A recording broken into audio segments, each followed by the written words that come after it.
Mr. Secretary, thank you for joining us this morning. Morning, George. I want to start with Ukraine. President Biden, of course, is meeting with President Zelensky at the White House tomorrow, making the case here in New York for more aid. But there does seem to be resistance on Capitol Hill. How do you respond to that? You know, George, we've seen very strong bipartisan support for helping Ukraine, going back to the very beginning of the Russian aggression. I've had the opportunity to speak to the Republican leader in the Senate, Mitch McConnell, to people like Mike McCall, who leads the Foreign Affairs Committee in the House. That support remains strong. And I think President Zelensky has an opportunity now in Washington to remind people of what the stakes are. This is not just the right thing to do because of the horrific abuses that Russia's committing in Ukraine.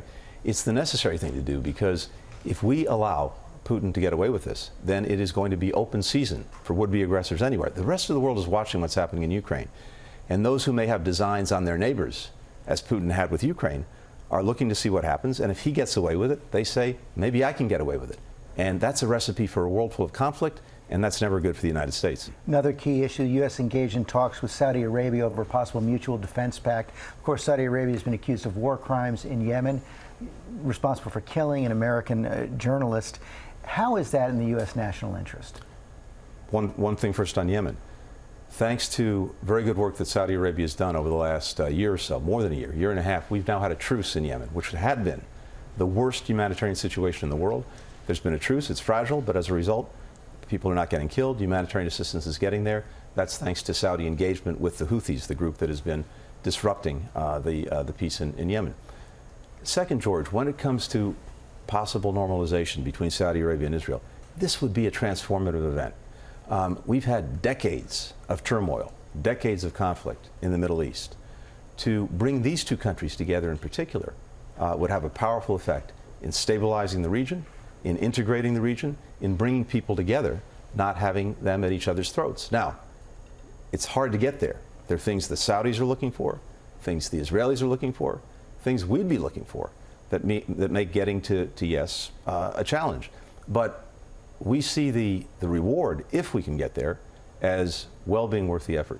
The President, of course, is also meeting with Prime Minister Netanyahu of Israel today, not at the White House, here in New York City. Do you believe that the Prime Minister is willing to do what it takes to normalize relations with Saudi Arabia?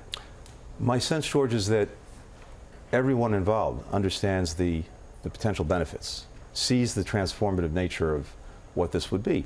But the devil is always in the details. And making sure that in terms of what the Saudis are looking for, the Israelis are looking for, as I said, what we'd be looking for, can we line all that up? Can we make it work? That remains to be seen. It's challenging. But again, I come back to this proposition that if we can get there, it would be one of the biggest changes for the good that we've seen in that part of the world. And beyond that, I think you'd see positive repercussions well beyond the Middle East. Final question. It appears the United States may be on the verge of another government shutdown. Seems to be some stalling on the government funding bills in the House. What would that mean for the State Department, U.S. diplomatic efforts? Look, it makes everything harder.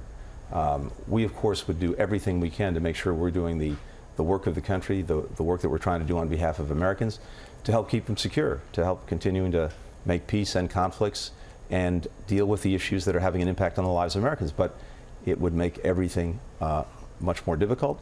From my perspective, look, it's important that the government be able to continue to function and that we continue to be able to go around the world helping to solve problems that are having an impact on Americans. Here in New York, just this week, we've been dealing with everything from food insecurity to climate change to energy. We brought 100 countries together to deal with the scourge of fentanyl that is killing more Americans between 18 and 49 than anything else.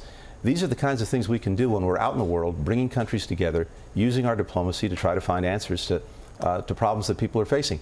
If the government shuts down, it's going to be harder to do that. Mr. Secretary, thanks for coming in this morning. Thanks, George.